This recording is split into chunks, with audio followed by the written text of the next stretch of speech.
That was the message from African and Caribbean leaders who met in Ghana's capital, Accra. The delegates were there to intensify the global push for reparative justice for slavery. One suggestion includes plans for global panels focused on reparatory justice and restitution. The mission converts long-standing demands into real enforceable commitments. Future generations will judge us not by the resolutions we adopted, but by the progress we achieve. And so let them say that in Accra we chose truth over denial. Let them say that in Accra we chose partnership over indifference. And let them say that in Accra we chose justice over delay.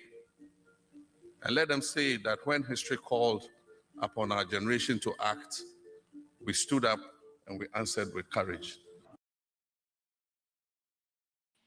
All right. Welcome to Pan-African Perspectives, your bi-weekly live stream where we talk about all things Africa related. On this special edition, we have a special guest with us today, Maggie Debrah, who is the founder and co-founder and CEO of ITO. And we're going to talk through the historic moment where Ghana hosted 80 nations for Slavery Reparations Summit. That was last Friday, the Next Step Summit. And that was a next step after the historic UN resolution that happened back in March. Before we get into that story and more, let's start with some introductions. I started with your introduction, Maggie, but maybe I should turn it over to you to do your introduction more in full, and then I'll introduce myself. Yeah, hi everyone, I'm Maggie. I'm one of the co-founders of ITO. ITO is basically a discovery platform where you basically get to discover the very best of African culture, and we are starting off with food. So think, if you ever want to make Ghana jollof or light soup or a goosey, etc., you need to join ITO's ecosystem. We provide short, easy recipe videos for you to follow. We also do entertaining content as well. So we have a dating show online.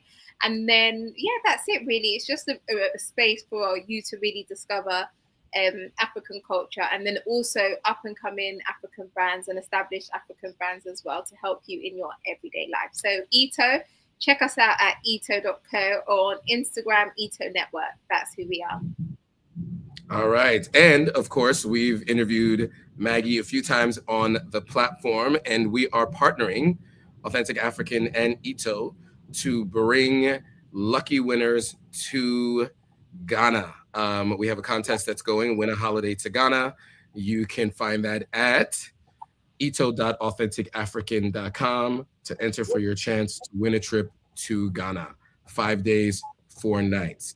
I'm Joe Hotagua, CEO of Authentic African, where we help people visit, move, and invest in the continent of Africa. We do live streams weekly where we talk about what's happening on the ground, so you know about the places that you're planning to visit, move, or invest in. So back to today's topics. Today we are talking about Ghana hosting 80 plus nations for the Slavery Reparations Summit. And as I mentioned, this was a continuation to the historic UN resolution that named the transatlantic slave trade as the gravest crime against humanity. You guys might remember there were a few people who voted no, the United States and Israel. There were others who abstained from voting. That would be the UK and the EU and Japan and others randomly who abstained from voting. But there was an overwhelming support from all African nations, all Caribbean nations, and many other nations across the world. I will also mention Russia and China both voted yes, which I think is a point that people pointed out and thought about, especially as those two are big partners on the continent of Africa, and many folks in what is called the Middle East to many, but I'm more and more calling West Asia. Also, many of those folks also voted yes. Not to also ignore, though, the fact that they also had their own version of the slave trade that happened with what's now West Asia. Okay, So with that, we want to get into the events that happened that ended on Juneteenth. And so, you know, I think many of you may or may not be aware that Ghana's first president, Kwame Nkrumah, was a graduate of an HBCU in the United States. And I think as part of that, informed a lot of his ideas around bridging the gap between the diaspora and Ghana. He even pledged to historically Black fraternity as well. And so I think that is an important part, because when you hear of Black Star Square in Ghana, that was directly inspired by the Black Star Line that Marcus Garvey himself had attempted to do. So there are so many connections between the countries. And as you can see, Ghana has led the way in this historic moment. So to give you guys a timeline, end of last year sometime, President John Mahama, the president of Ghana, did take this reparations resolution and the gravest crime against humanity's resolution to the African Union first. African Union agreed. Then they said, let's take this now to the United Nations as a secondary step.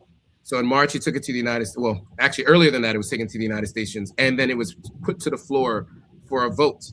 And on a historic vote, I don't have the numbers in front of me, but overwhelmingly, it was voted as the gravest crime against humanity.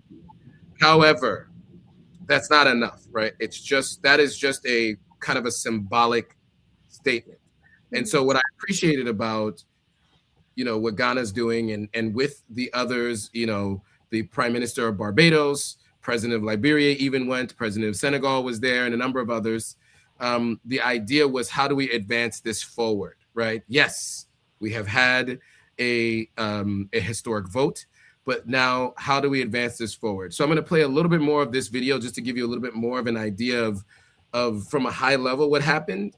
And then we're going to talk through the specifics and give some actually, let me give some specifics first, play more of the video, and then we'll have some more commentary on the other side. I think that's the best way to do it. So since you've already seen the clip from the video, let me talk you through what this conference was meant to do. So it was known as the Next Steps Conference or event. It concluded in Accra on June 19th, which was last Friday. It was co-hosted by the African Union and CARICOM, and that's the Caribbean group. And the summit resulted in the adoption of the unified 19-point global framework demanding formal apologies and financial restitution from former colonial powers. So the full list of heads of state is long, but in terms of just the presidents that were there or prime ministers, you had John Dramani Mahama, the president of Ghana. He's also the African Union champion on reparations. You had Mia Mottley, who's the prime minister of Barbados. She has gone viral a number of times, and we'll play a little bit of a video from her Instagram page. I think she did a good job encapsulating her feelings and her thoughts after coming back from that event. We had Joseph Boakai, the president of Liberia. We had Faye, president of Senegal. You had the president of Namibia there.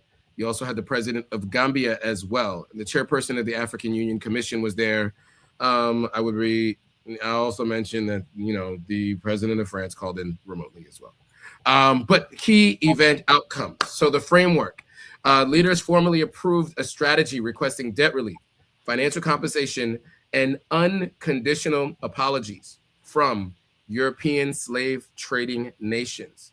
There was also the idea of global commissions. The conference laid down plans to establish 3 global panels dedicated to managing reparations and historical artifact restitution. You guys might know I have a line called Stolen from Africa. You have the Nefertiti bronze that was stolen from Egypt. You have the Cullinan stone stolen from South Africa.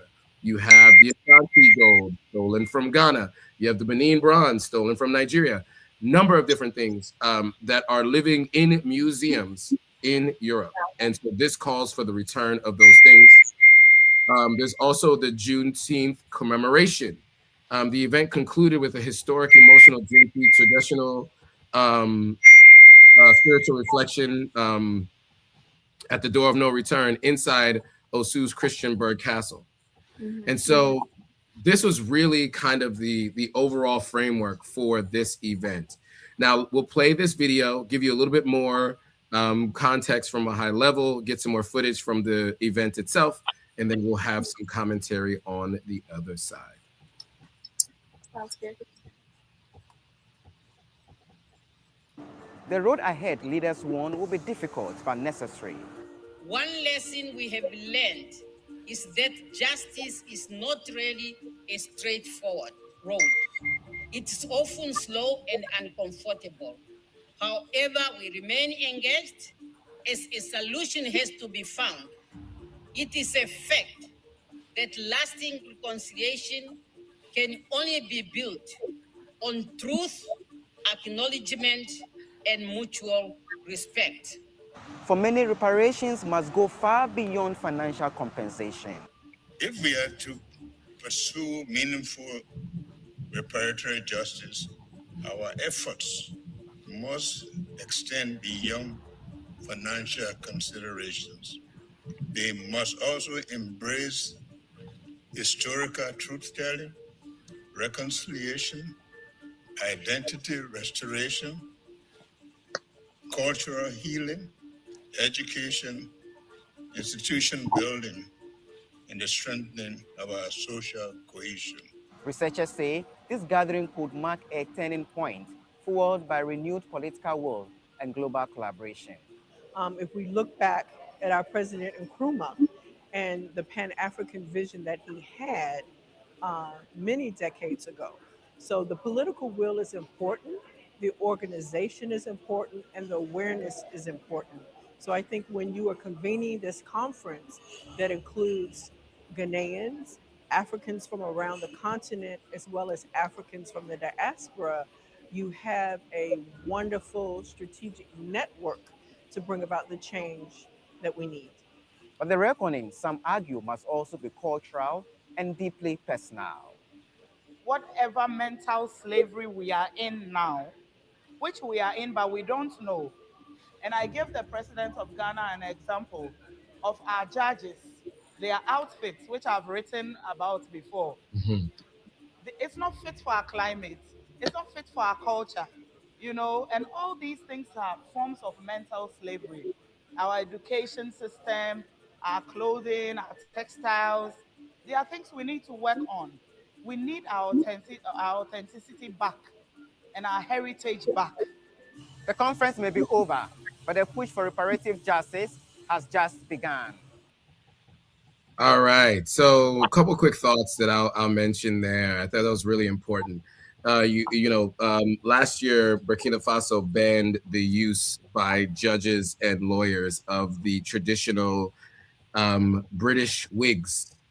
And it is something that you see all around the continent of Africa. It's kind of ridiculous, in my opinion, just to be honest, to see Africans in they have graduated from law school, passed whatever the bar is, and they all have a picture. Every lawyer's office that I've stepped into, the wig. The wigs, yeah. The wig. And I've always found it to be fascinating that that part of European history remains and unnecessary. Now, I do have to mention, though, that many of the laws and how they were written do have a lot of roots in European history. So, for example, many of the laws in Sierra Leone, for example, I can only speak to that because I've sat in court on a number of occasions, will call back to British law, common law, colonial law, etc. A lot of it has been rewritten in the recent years, but it still calls back to some of the law that has been stated and brought from the UK. So that's just one example. But what I think was really important about this conference specifically was the fact that they brought together all these heads of state and they communicated paths forward, frameworks to work towards, things to do instead of complaints or just conversations, but actual bodies of powers and commissions to work together. And the most important thing, I think, was that it included all areas of the diaspora, not just Black Americans, not just Black Brits, but also the Caribbean, which I think is many times left out of the discussion, unfortunately. And I love how Mia Mottley has become kind of the voice for the Caribbean a lot, because she's bold. She is she speaks clear, distinct pathways and plans for a future, and she's someone obviously that people respect greatly. And I think it was important for her to be there. Also, the president of Namibia being there, because she also exemplifies that within her country in terms of childcare and schooling and the reforms that she's been doing in her country.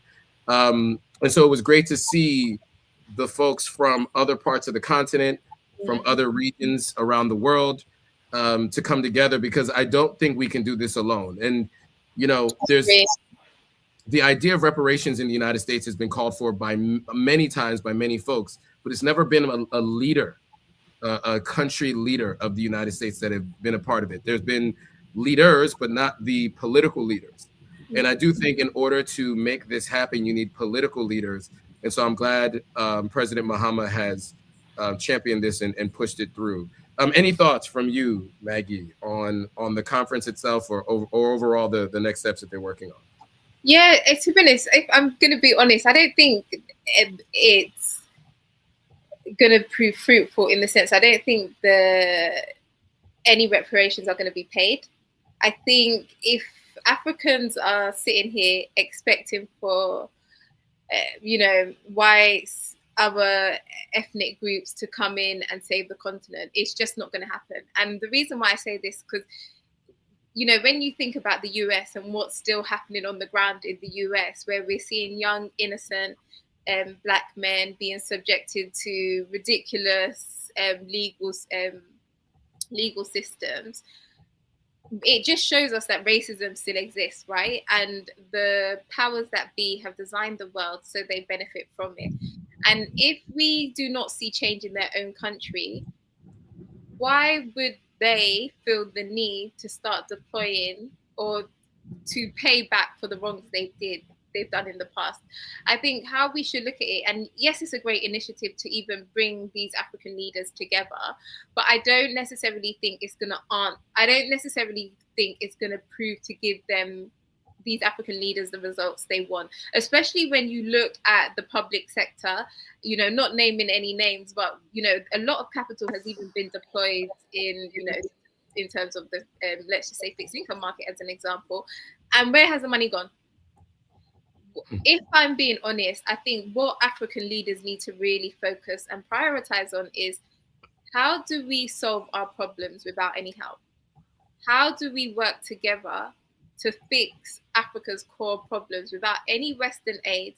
And the only investment, or the only partnerships we look at, is investments from strategic partners who are willing to come in and partner on a project and be 50-50 or 75 to Africa, 75 to the African country and 25 to them. I think we need to start really using our brains. And I haven't watched all the clips because there's only so much knowledge I can take in. But I also think we need to, something as big as this, I get it, right? I don't follow the legal system. I rely on my lawyers for that kind of world. I don't understand it, but I'm not forming part of my argument as the wigs we are wearing. Change the laws in your country and stop wearing the wigs, right? Like, there's some things that we have to come together and realize we can change for ourselves. We don't need a global stage, or we don't need the white man to come and tell us to do these things.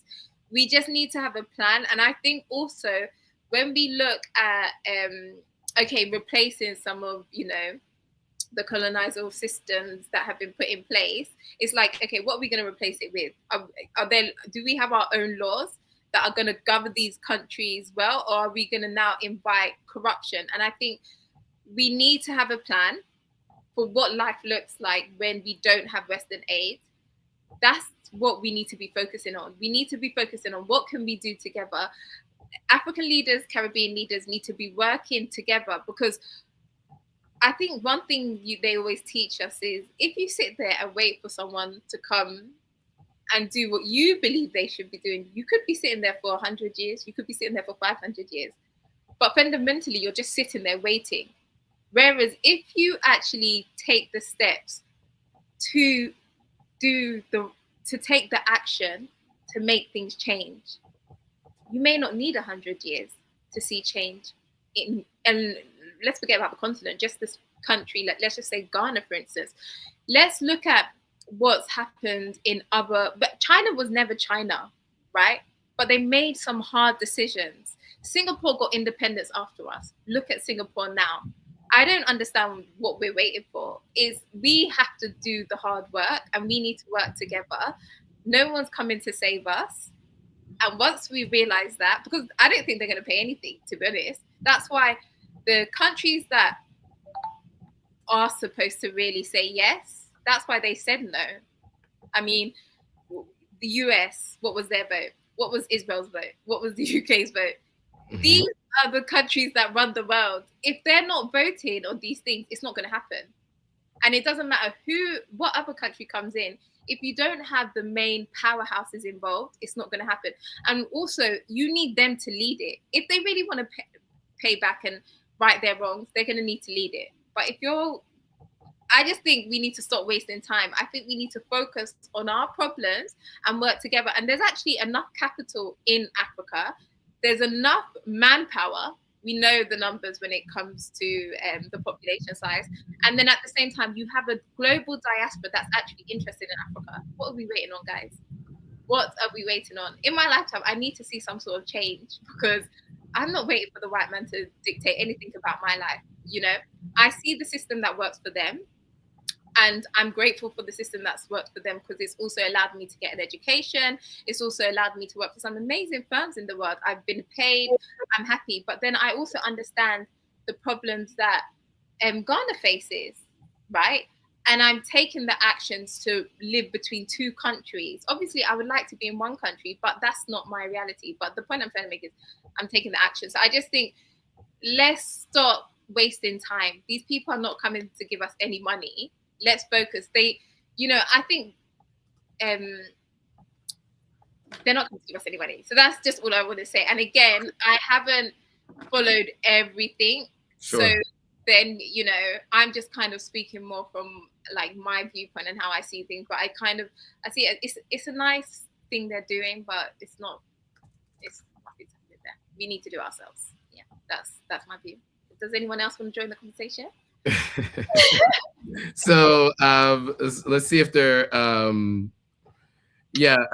so a couple of things I would add is I do think that two things can be done at once. I do think it's important to have a truth and reconciliation and to have a global acknowledgement, even if the ones who are meant to pay it don't. I don't anticipate that the amounts that people want will be getting paid, right? I think that is a very unlikely scenario. And in fact, I think it may be unlikely that anything gets paid at all. Yeah. But I do think that once you have language for something, once you have a process for something, you can drive towards something, whatever that is.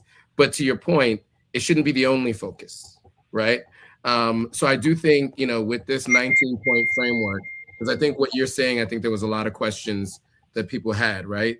And in part of it is financial restitution. It's unconditional apologies. They're asking for cultural and ancestral restitution, global governance and financial reforms. So, they want to do structural reforms to international financial bodies like the IMF and the World Bank. They wanted to do unified global pressure to get these leaders to make these changes and a number of other things. It's a 19-point framework. I do think that many of those framework pieces, the first couple are largely symbolic. I think the others could have an impact. And I think if we have institutional frameworks for international trade and operations and operationally changes we change the way we operationalize finance between the continent and others, that does eventually impact the overall process of moving forward. But I think the most important thing that came out of this was conversations amongst countries and individuals that are from all these different places. Yeah. So even if the reparations never come to fruition, the discussions and the frameworks for partnership and business really is what was probably the most important element of this. Yeah. I think that, you know, there's been conversations about trade, about flights between, you know, the Caribbean and the continent of Africa. There's all kinds of different things because, you know, we have these trade groups, right? You have the West African community, you have the you have the Economic Community of West African States, ECOWAS. You have the East African Federation. You have a Caribbean CARICOM and other Caribbean federations and groups. These groups always operate independent of each other. So ideally, we see these folks begin to work together, and that helps with collective bargaining and the ability to negotiate better deals for our natural resources, and sharing of information and insight and intelligence when it comes to all kinds of different things, famine, when it comes to jihadist groups, etc. Right? I think all of that information sharing would be helpful, especially if we do it amongst each other who all have similar plans and goals of a path forward, versus operating with a blind belief that those who perpetuated these same crimes are here to help you progress forward, right? Okay, so a couple of things I do want to play, because Mia Mottley, as I mentioned, the Prime Minister of Barbados, is a powerful figure. She had a lot to say. So a couple of people on Instagram, though, had some comments. Raskilo says, focus on making our cultural progress and traditional practices flourish in our economic cycle. We have Lydia saying, yes, change operational processes and improve negotiations and track information sharing. Yes, I think all of those things are absolutely important. And I think trade between these groups is super important. We are all net importers of products throughout the Caribbean, throughout the African continent, and we all have products that each other uses that we buy from other third parties. So we should be absolutely working together more. And the thing is, I think on that, just before you go, I think people need to realize it's in your everyday decisions, right? It's in, okay, I wake up, what toothpaste am I using? Where is the food coming from that I'm eating? You know, and once you start to create demand for like Black-owned goods, then you will start to see, because I think the problem we have is that we're not creating demand for these things, right? So therefore, it's hard for even intra-Africa trade to happen, because the demand, like we rely too much on the West.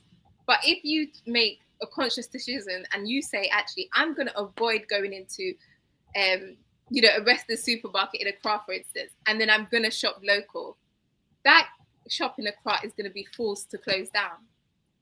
And then your dollar or your pound or your cities is now going to that local market queen, local woman. She starts to feel empowered in her trade. She's then thinking, okay, I might need more, let's just say tomatoes. And then she's thinking, okay, Ghana's now not producing enough. What neighboring country can I go to? And you'll be surprised, because people will be surprised that on the ground businesses that are currently actually operating in Africa, but because of the way you shop and the way you seek for information on things, you're not connected to it, right? So it's for you to make that conscious decision to say, actually, I want to shop more Black-owned, and because of that, I'm going to stop going to these Western stores, and then I'm going to find more local stores that I can support. I'm putting my dollars in them, and then they're doing the work they need to do to basically bring you more products and more services. And then you'll find naturally, because they're seeing demand, they will start building the relationships in other parts of the continent to bring us more services. And I think that, so we just kind of need to be conscious of where are we sourcing goods from. Because I've seen some amazing women in Kenya doing avocados, etc. Let's make it make sense. Let's make it make sense for us. And we're buying these things, but we say we want all this change, and then you're going to shop at, I don't want to say the name on here, but you're going to shop at like an international supermarket in Accra. Are you really doing the things that will create the change? And you will be surprised at if 50 people move their cities from that international store and put it into the local businesses like the Market Queens, etc. You'll be surprised at the impact, the economic impact that will have on trade on the ground and what doors it potentially could open. Yeah, so that's what I would say there. Yeah. Absolutely. And a couple of things really quickly. I saw Jada mention a good point here, the backlash this could potentially cause between Africans and Black American community. Talking reparations while heavily including the Black community in America is just asking for major trouble. Talk about sabotage, shooting yourself in the foot. I think what Jada is referring to here is the fact that some of the loudest, advocates for reparations have been those who had been trafficked, and the descendants of those in the United States. And they definitely need to be leaders in the Black community in the United States do absolutely need to be included in the conversation. I agree with that. I don't know who all was there. I mean, there were a lot of folks.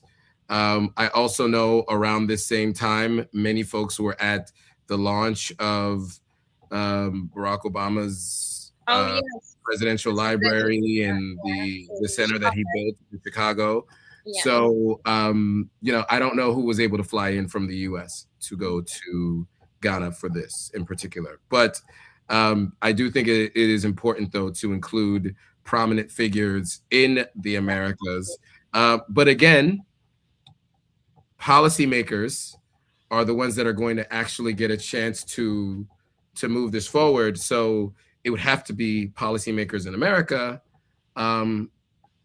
because we're talking about all heads of state, or many of them were heads of state that were having a lot of conversations about decisions and legislation, et cetera.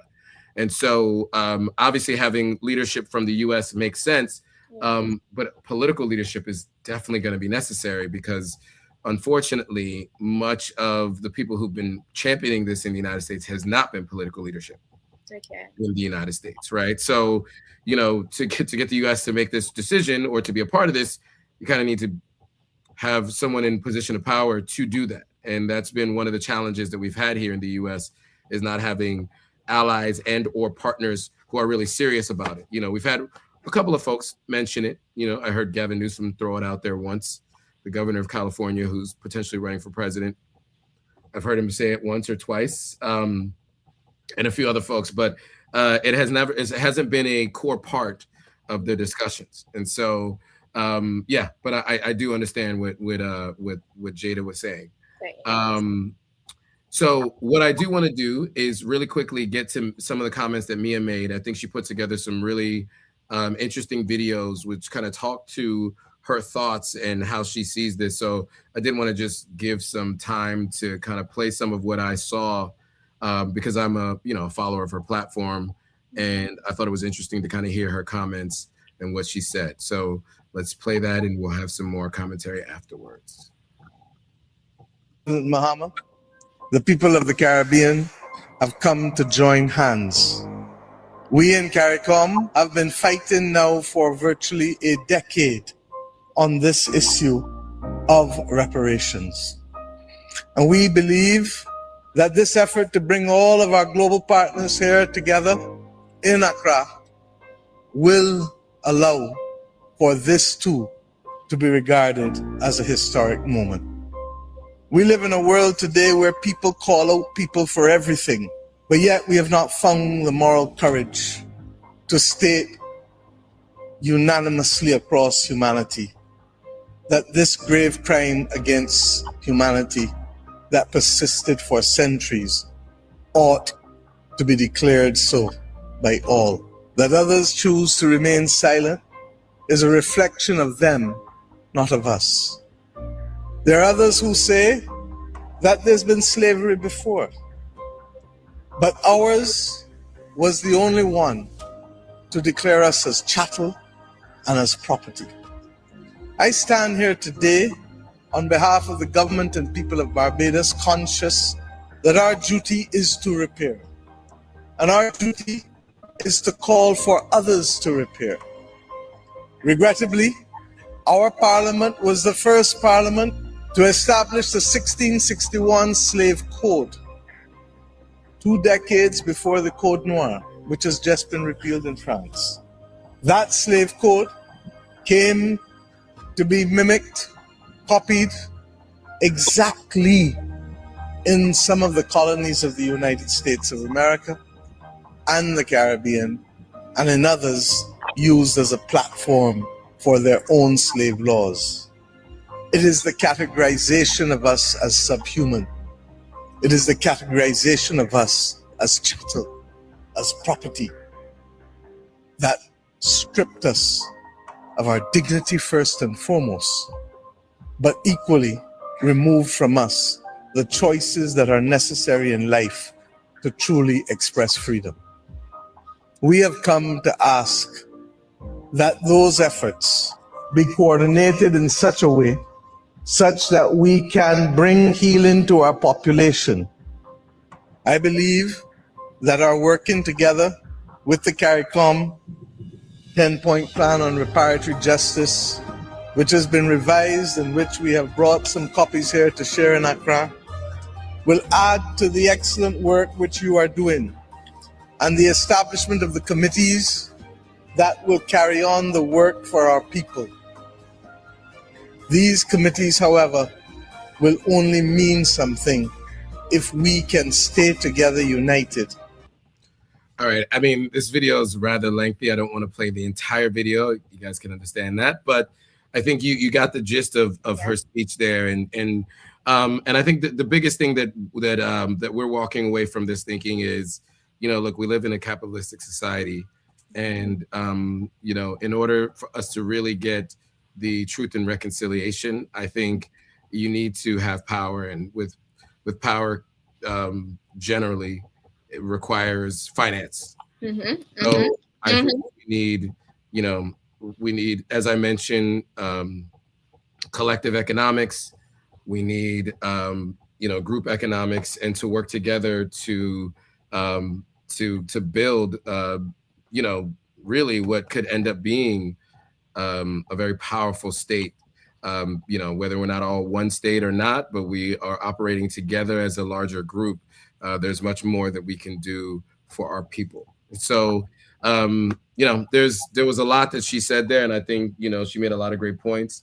And I think, beyond all the things that they've been pushing for over the last 10 years, as she mentioned, I think what's going to be really important is the trade that was discussed in those rooms, and discussions around how do we build together beyond trade, manufacturing, and all other things that are really required to kind of help advance all of our people in all of these nations. So, any other final thoughts before we move on to the next stories?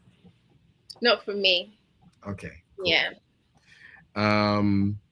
All right, cool. So with that, let's move on to the World Cup.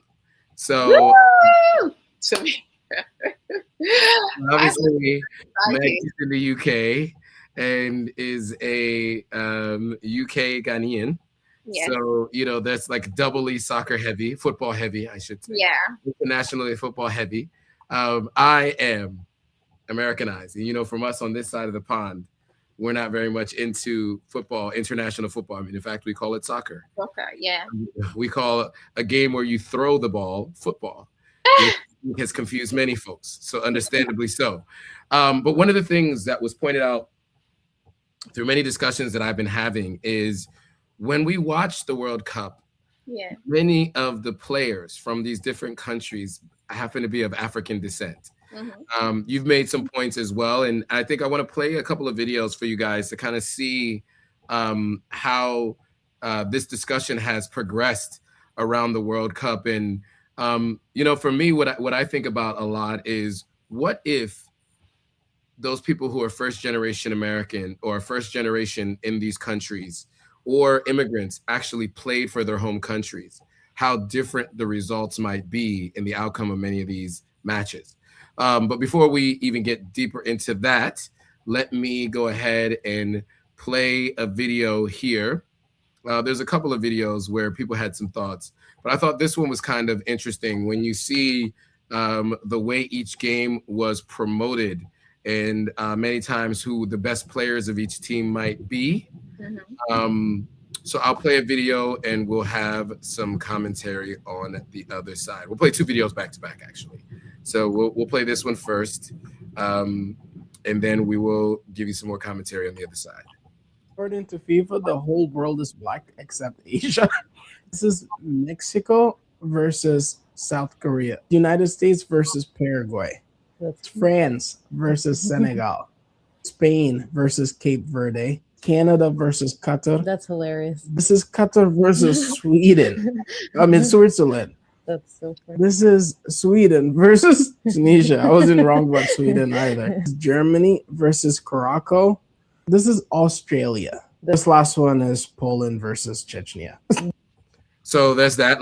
And then we have another very spirited conversation coming from History in 3. So there's a little bit of history and historical context in this one. So we'll play this and have some commentary afterwards.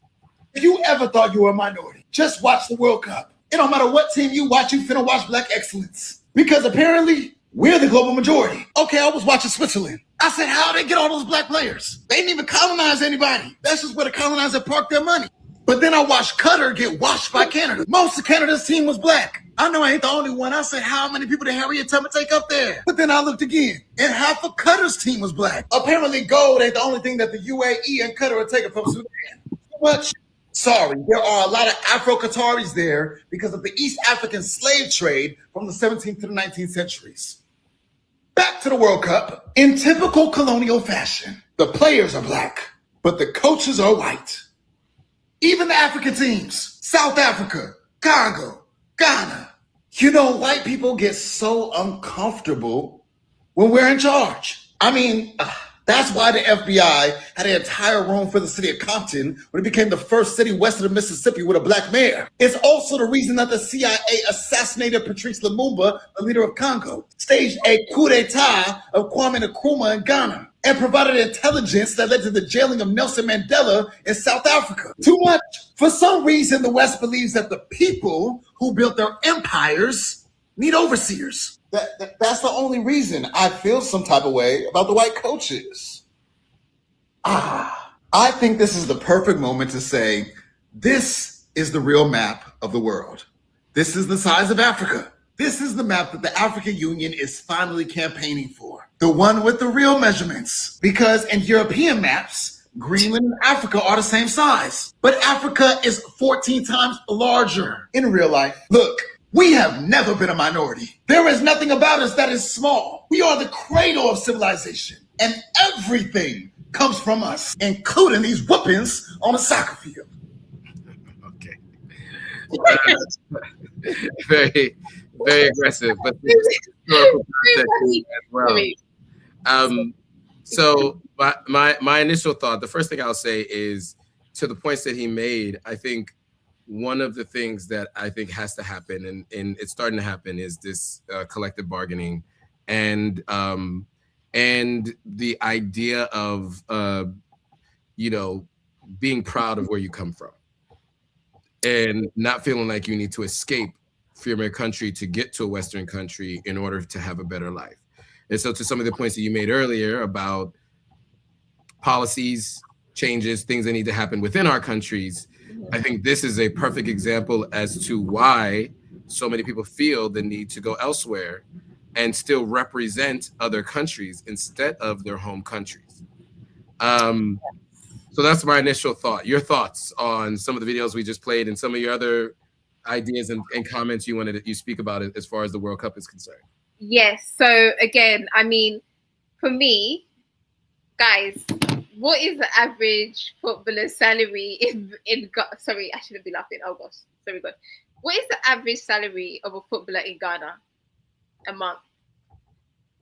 It's probably between $500 to $1,000. So and a lot of these footballers have come from poverty. So the point I'm making, someone that's come from poverty, if an international team, so even forget playing at the World Cup level, if an international team is going to basically take you from Ghana to London, and you go from £1,000, let's be generous, £1,000 a month to now £500,000 a month. I would hope that everyone on the call goes and works for the international team. There is nothing he needs to prove. He needs to take himself out of poverty. That is the first thing. He needs to take himself out of the situation where he's surviving through to thriving. So the African players being in international teams, I understand, because guess what the international teams are doing, or guess what the international teams have done that the African teams haven't done? They've invested in sports. They've invested in soccer. They've invested in football. So therefore, they can pay talent, the best talent in the world, to come and play for their clubs, and then ultimately get them through the route of citizenship for them to play at the national level. So I think when it comes to people saying, arguing that, yes, it's amazing right now that African talent is global. It's amazing that we're sitting in the West and we're thriving. We're on the continent and we're thriving. But I think if everyone wants to be serious about seeing more talent in Africa, then you need to talk about the infrastructure in Africa. We had Anthony Joshua, may his two friends rest in peace, visit Nigeria.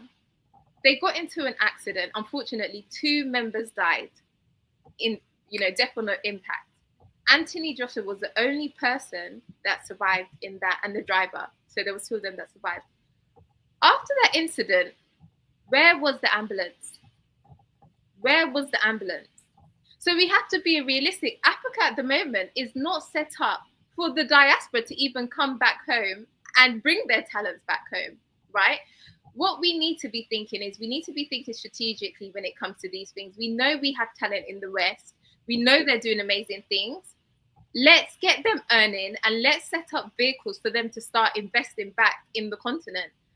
But should we now be online debating that, the West needs African talent for its industry to survive? No, it's actually set up. It's amazing to see that FIFA has been able to bring how many countries from across the world, not just Africa, just to come into one region and celebrate sports, celebrate football. And on the back of that, there's advertising. There's so much money that is made from this sporting event.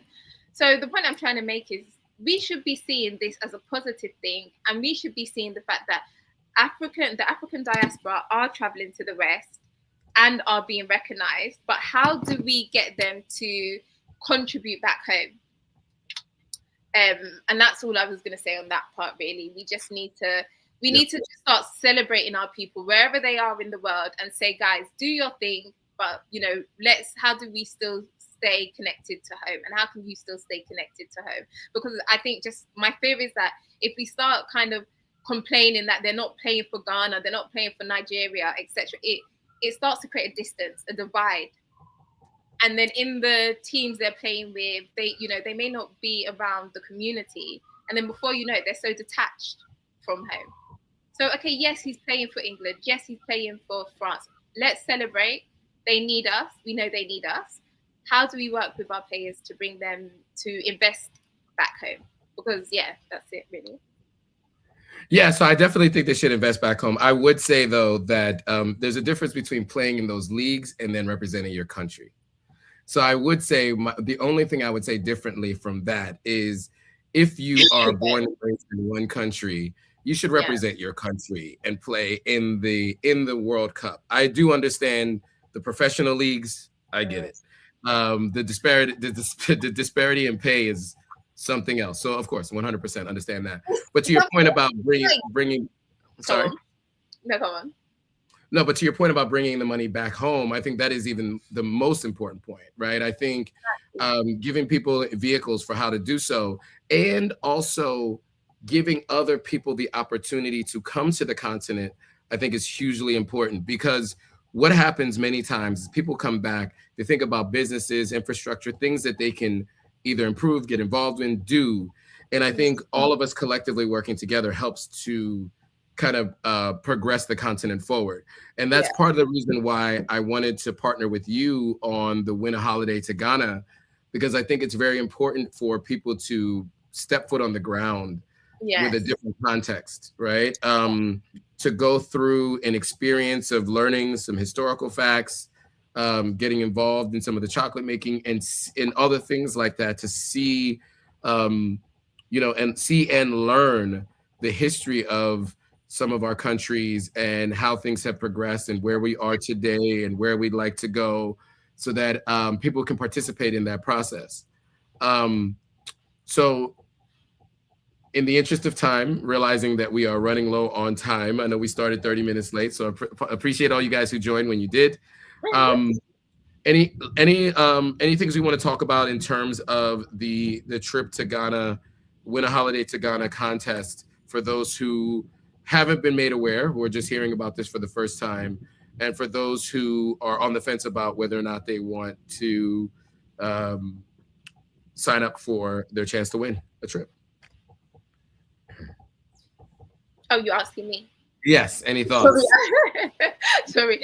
Yeah, no, guys. I mean, it's an amazing trip. I think if you go through Joe's platform, you can kind of see some of the earlier communication I gave on it.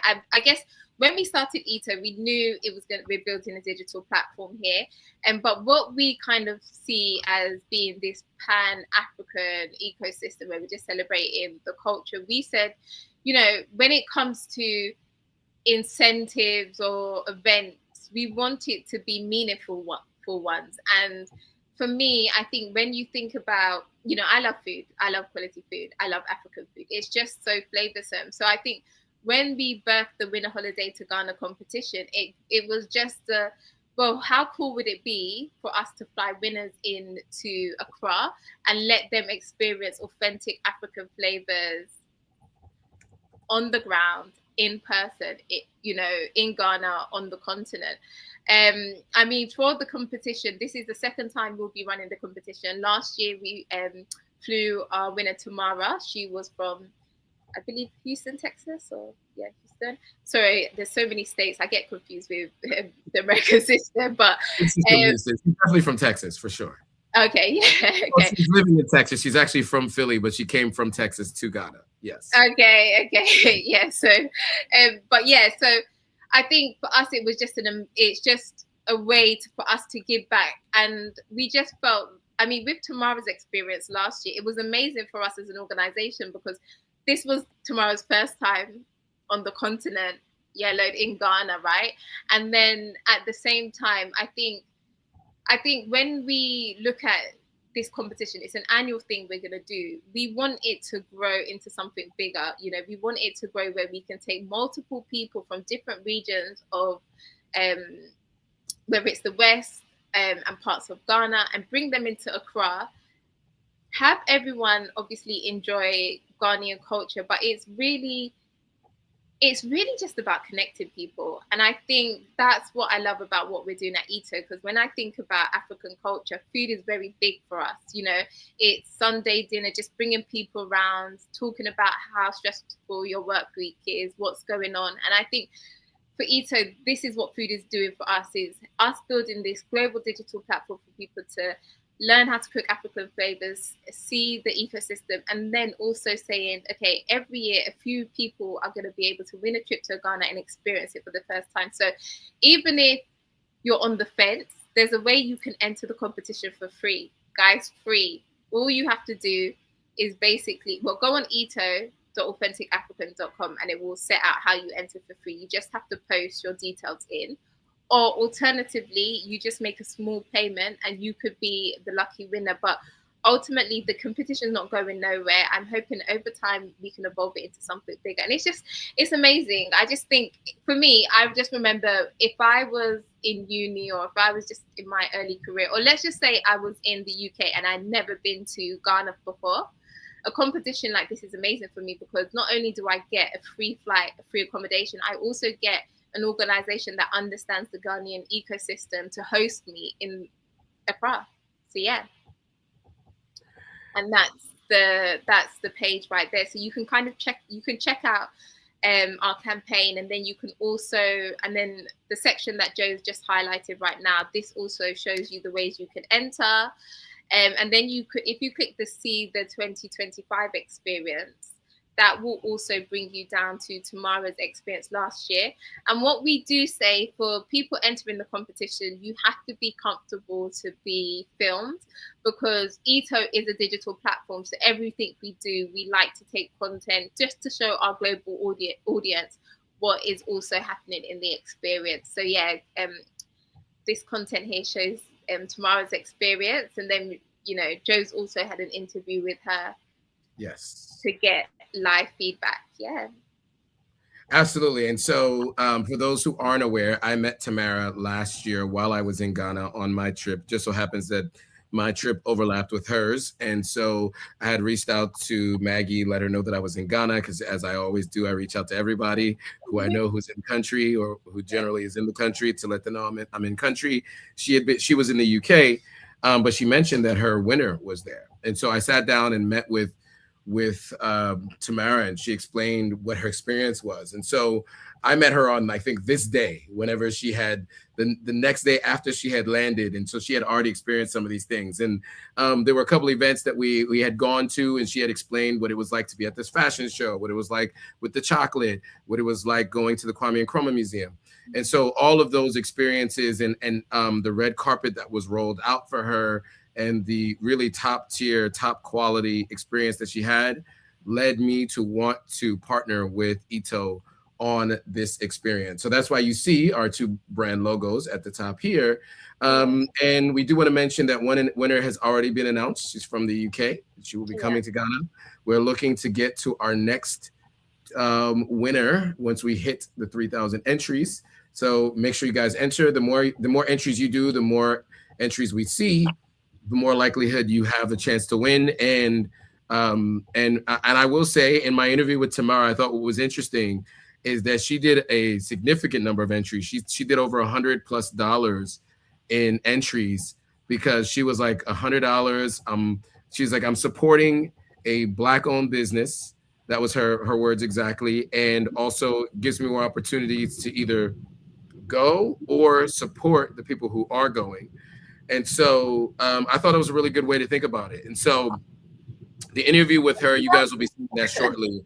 It was a great conversation with her, because she had like a really good mindset for how she approached it. And it obviously worked out for her, because she went to Ghana and she did her stay as well. So yeah. What were we gonna say? Yeah, so it did work out for her. And I guess, again, like, you know, it's a competition, guys. So may the best individuals win, but it's something we at Ito are going to do annually. So you definitely want to be following both Authentic African, or you're already, and Ito, to stay up to date with our competitions and our community give back. But I think, again, you know, even if we listen to the earlier message, we really are in a time where we just need to support our own and support the things that we have going on. And I think for those that are curious about Africa, curious about Ghana, this competition, hopefully you win.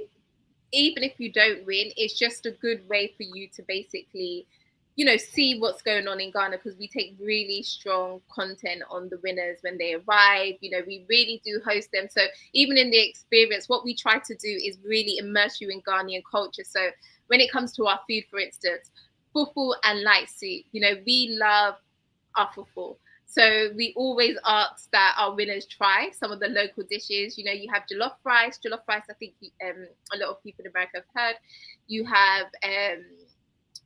have spinach stews. We just have so much flavors that we just want to immerse our winners in. And then we also have other experiences. So, you know, Ghana's the second largest African producer of cocoa. So when you have a chocolate bar, the ingredients to make that chocolate bar actually could have come from Africa.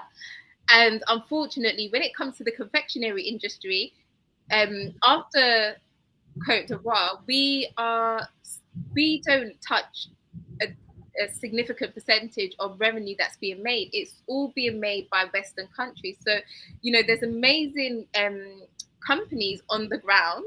The one we took her to was, if I remember, it was from 1957. You can see the video on our page. But ultimately, she had they went through the history of cocoa, how they make chocolate. She had a chocolate making class, and I think this is where we're, you know, for us, it's showing you the culture, it's showing you the history. She visited Kwame Nkrumah Museum as well. At the time, she was in Ghana around Dirty December, so we had a lot of events happening. There was a fashion show at Treehouse, Beanie Man was there. I mean, December in Ghana is a vibe. So, you know, we've really been particular about when we host this competition, because we want to give our winners the best experience. But again, I would say go and check out ito.authenticafrican.com and just have a look at Tamara's experience. And then also, Joe, confirm, have you uploaded Tamara's video on YouTube? No, it needs to be edited. So we have to edit the video first. But yeah, but once the video gets edited, we'll make sure that you guys have access to it. And there'll be plenty of clips from it as well. So yeah, stay tuned for that, because you'll get a chance to hear directly from her experience. I mean, I asked her, you know, a lot of questions. I mean, it was quite a lengthy interview. So we'll have a bunch of clips for you guys to see over the next week or so. So definitely stay tuned for that. I do have to jump. Of course, the day job is calling. I wish we could spend some more time talking about this, but you know, that's what covers the cost of all these live streams, etc. So, but you know, we want to thank everybody who joined and who has been involved in the conversation. We would love to continue to hear from you. Remember to go to ito.authenticafrican.com to enter for your chance to potentially win this trip or this holiday to Ghana. Ensure that you go there as soon as this video is over. And those of you who haven't already, make sure you like, comment, subscribe to this video and the Ito platform. It's Ito Network. Ito Network on Instagram. And then you can also find us. You can join our mailing list. And our mailing list is where all the action happens, because that's where we're sending out the recipes. We're also giving our community access to discounts. We're also telling you live cultural activations that are happening in the city near you. And we actually also cover the US, but we tend to cover New York, DC, and we covered Chicago recently just because of Obama's censor, but you guys already knew about that anyway. So yeah, so head to ito.com, join our mailing list, and at the same time follow us on Instagram at Ito Network or TikTok Ito Network. And even if you're unsure now, just follow us to understand our community, what we do, and the competition ends end of July, so you have time to make a decision. Yep, and you can follow me at authenticafrican.com and with or just Authentic African on all platforms as well. And with that, thanks for watching. We will see you guys all in the next live stream. Bye, guys. Thank you, guys.